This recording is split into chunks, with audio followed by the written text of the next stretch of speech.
Salut tout le monde, c'est Trip Story et j'espère que vous allez bien.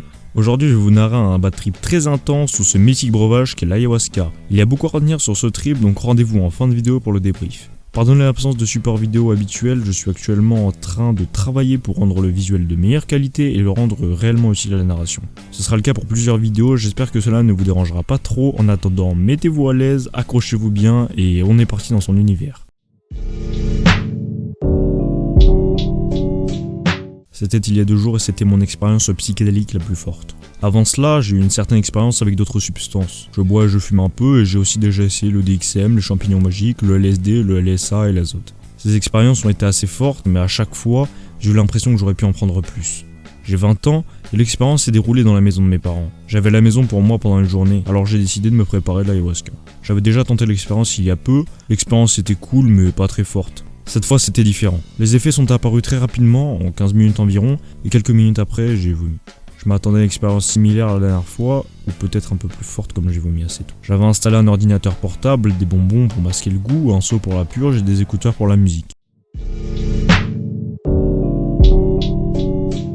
20 minutes plus tard, à 22h, j'ai commencé à boire la boisson et ça avait un goût incroyablement horrible. Les effets devenaient lentement plus intenses. Mais ce n'était pas très différent de la dernière fois. J'avais des bourdonnements dans les oreilles et cela s'intensifiait en devenant plus aigu et plus rapide. J'ai trouvé cela assez intéressant, mais ce n'était pas encore révolutionnaire.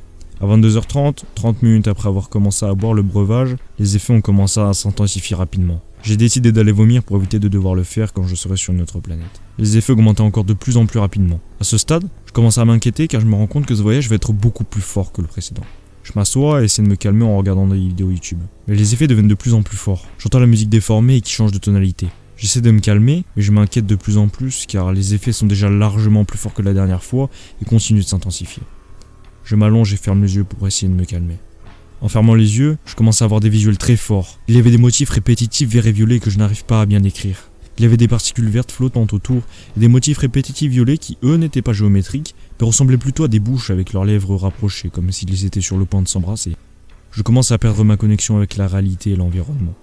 En même temps, je commence à entendre des mots que je ne peux pas comprendre. J'avais l'impression que les bouches se moquaient de moi et jouaient avec moi, ce qui me rendait encore plus anxieuse. J'ouvre les yeux et me lève car j'ai l'impression de perdre mon emprise sur la réalité et l'environnement, d'oublier où je suis et ce qui se passe. À ce stade, je me rends compte que je suis foutu. J'essaie de surmonter ce moment mais je sais que ça va être extrêmement intense. Je peux facilement qualifier la puissance de ce trip comme extrême. J'avais peur de ce que j'allais vivre et que cela allait durer pendant les 5 prochaines heures. Je savais que j'allais passer ce temps dans un tout autre royaume sans aucune compréhension de mon environnement. Je savais aussi que j'allais faire l'expérience de la mort de l'ego. Je sentais la présence d'une entité, que j'imaginais être un dieu de l'ayahuasca, que j'allais être jugé pour mes actes. Je lance la musique, je m'allonge et je ferme les yeux.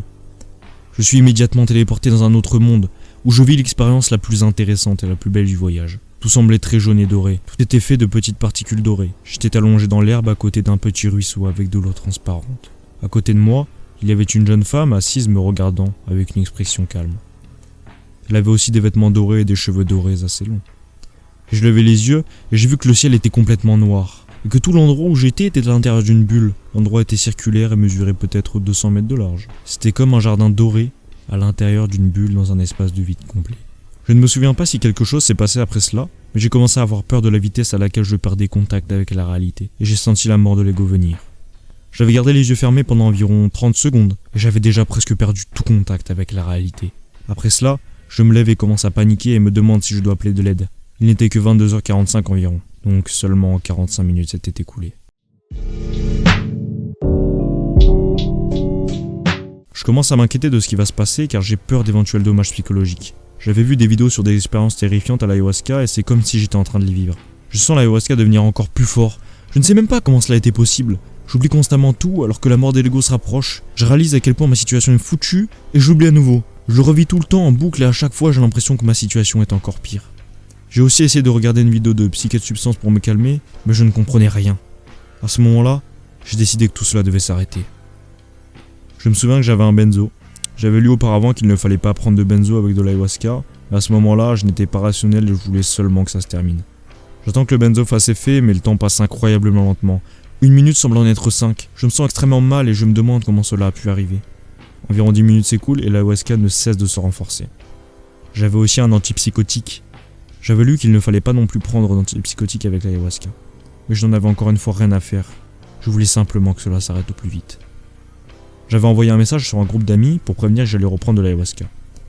Il était maintenant 23h, j'ai envoyé un message sur le groupe pour leur dire que le trip était beaucoup trop fort pour moi. Je me recouche pour me calmer, mais cette fois mes yeux s'ouvrent pour ne pas être transporté dans un autre royaume et perdre contact avec la réalité. Puis je me rends compte que je n'aurais pas dû prendre le benzo, l'antipsychotique avec l'ayahuasca, et je commence à paniquer. J'avais maintenant peur pour ma vie, je me demandais si je devais appeler le numéro d'urgence. J'avais peur que si je fermais les yeux, non seulement je ferais l'expérience de la mort de l'ego, mais que j'allais réellement mourir. J'ai essayé de trouver de quoi m'occuper pour calmer mes pensées. Je me demandais constamment si j'étais en danger, puis j'oubliais que j'avais pris le benzo, l'antipsychotique, et tout ça se répétait encore et encore. J'arrive à rassembler mes pensées, puis j'appelle mon ami et explique ce qui se passe. Il était maintenant 23h05, mais c'était comme si ça avait duré une éternité. Je demandais à mon ami si j'étais en danger et si j'allais mourir. J'avais tellement peur de fermer les yeux. Il m'a rassuré et il a dit qu'il venait chez moi avec ses amis en voiture. Je n'arrêtais pas de lui demander combien de temps cela prendrait, mais à chaque fois j'oubliais ou n'écoutais pas la réponse. J'avais l'impression de l'avoir dit des milliers de fois, avant qu'il ne me dise que je ne l'avais pas dit une seule fois et que j'avais juste dû rêver. Ça m'a vraiment perturbé parce que j'étais sûr de lui avoir demandé. Je lui ai demandé après le trip ce que j'avais dit pendant l'appel téléphonique. J'avais apparemment dit que j'allais perdre la tête et que ce que je vivais était un enfer, même si je ne m'en souviens pas. Ce dont je me souviens, c'est qu'alors que mon ami arrivait, le benzo et l'antipsychotique commençaient lentement à faire effet pendant l'appel. Je n'arrivais pas à reconnaître ma propre voix. C'était comme si je pensais à quelque chose à dire, et ensuite la voix disait ce que je pensais à voix haute. Il y avait aussi un retard entre ce que je pensais dire et ce que je disais.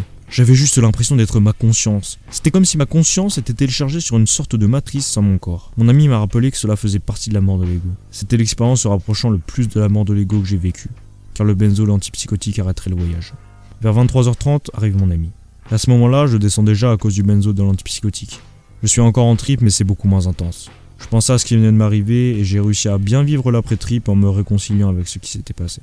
Vers midi, je me sentais presque normal, mais le benzo et l'antipsychotique m'ont rendu très somnolent. Je ne sais pas ce qui me serait arrivé si je n'avais pas appelé mon ami car j'avais très peur de mon bien-être.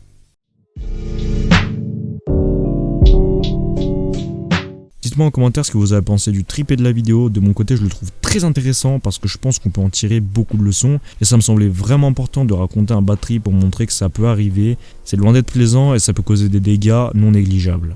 Néanmoins, on peut toujours un maximum le limiter et comme on dit, il vaut mieux prévenir que guérir. Tout d'abord, ne jamais sous-estimer une substance et surtout dans ce cas où l'ayahuasca est réputée pour ses trips intenses. Bien se renseigner sur sa substance ainsi que sur ses dosages pour éviter de se faire surprendre. Avoir un trip-sitter pour réduire les risques d'accident et garder un contact avec la réalité en cas de besoin. Comme ce trip nous le montre, prévenir quelques personnes en cas de souci est toujours une bonne solution. Connaître sa substance, c'est aussi savoir avec quoi elle interagit et ne pas mettre à sa portée des substances pouvant mettre en péril à votre état de santé. Pour plus d'informations sur les bad trips et comment en sortir ou au moins le gérer, je vous mets quelques liens en description, n'hésitez pas à y faire un tour. J'espère que cette vidéo vous a plu, si c'est le cas, likez et abonnez-vous pour soutenir la chaîne. Moi je vous dis à la prochaine, merci à vous et trip safe.